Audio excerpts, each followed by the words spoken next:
Each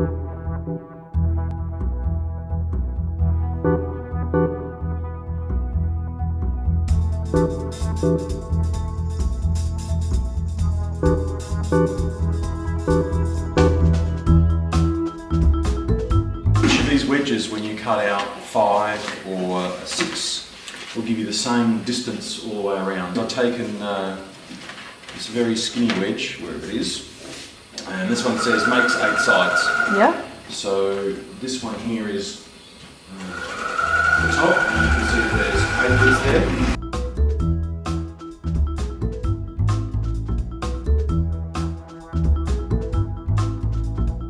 I'm doing a 4-sided lantern this time. Yeah. Just lining up the template with material and then just cutting around it. And then I'll pin them together. I'm going to use either a red stripe like that, and white.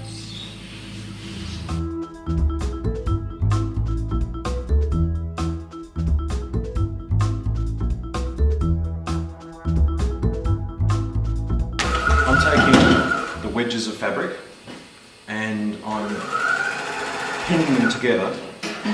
So I'm joining them so that they create the top or the bottom. I'm just going to check this and make sure they kind of go together. So the blue ones line up with blue and the yellow lines up with yellow and pink.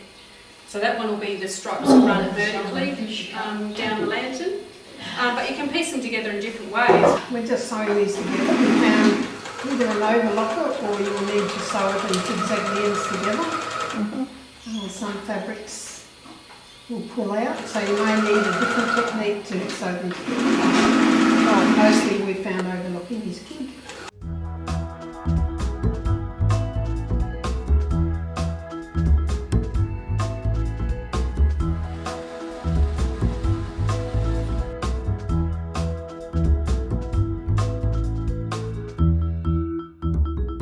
What I've got here is one that's been joined top and bottom. This has actually been overlocked on the end, just for about 20 centimetres on each side, just of the bottom.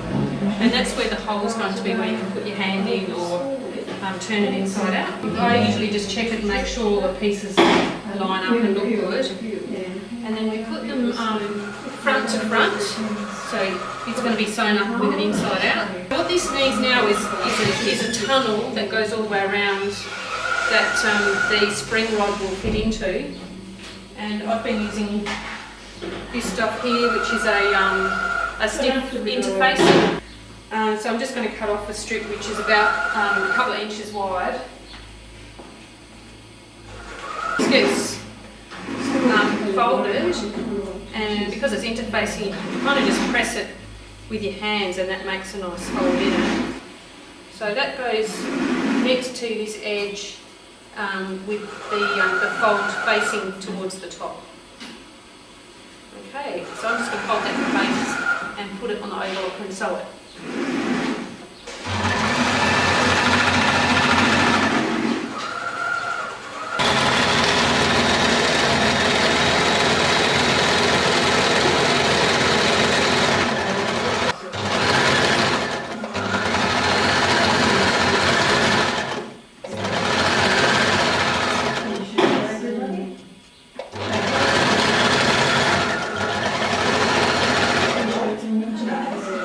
So that's it with the tunnel sewn in.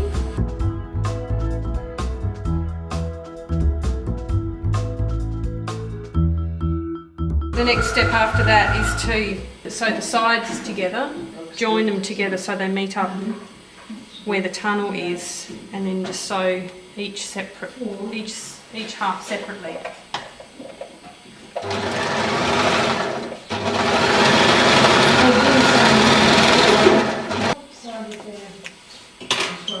Other side. One of the ends has to have a bit left open for your hand stuck in, so that's where that overlocking is.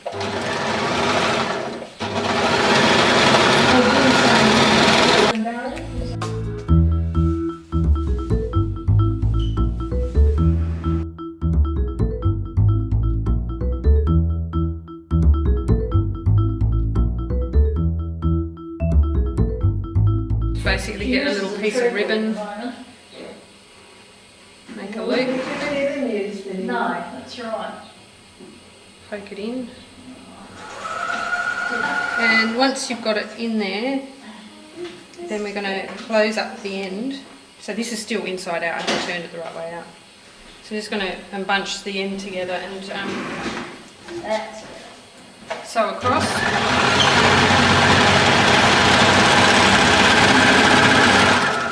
And the other thing that needs to be done is have a little pocket put in for the rod, for the spring rod.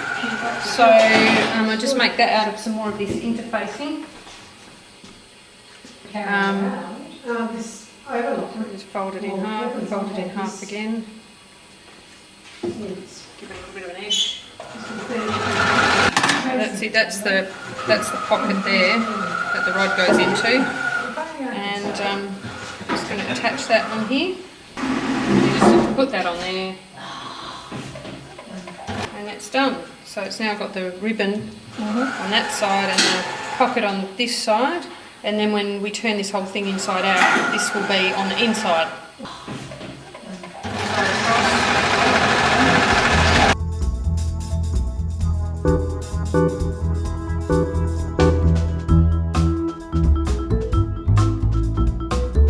I'm going to put the springy rods in it. So first of all, just check it doesn't have too many daggy bits of thread hanging off it. So the first thing to do is to feed the springy rod into the tunnel. This is my rod, and you have to be really careful with these. You can poke somebody in the eye. You can get pot glass in your fingers if you have rubbed it with something harsh. I usually sort of have the back end of it pushing against a wall, so I've got some sort of control as I feed it in. And this usually takes a few minutes, just kind of to gather it and feed it around the tunnel. You've got to be careful not to bend it too much because it can snap, but it is really, really flexible. It's good. So this is a little bit of plastic tube just to help protect the ends. Just feed that through.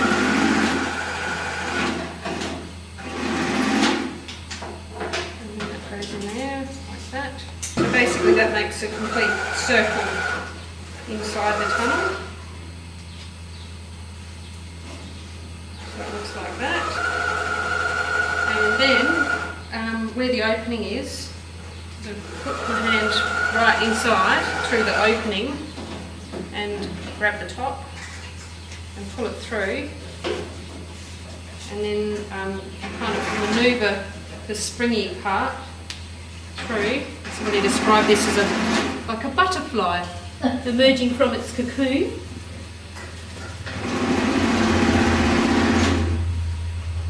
There we go. Like so. Spring rod. And that goes in through the hole, up into, rod just sticks into that, so it doesn't slip around inside and punch a hole through the fabric.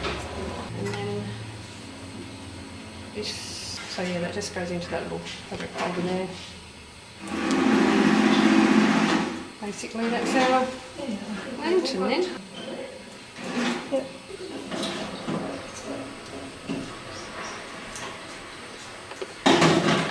Hi, I'm the finishing off, putting the tubs on the bottoms and sewing sequins on and bells and making them look pretty. And I just go around and see what has to be done.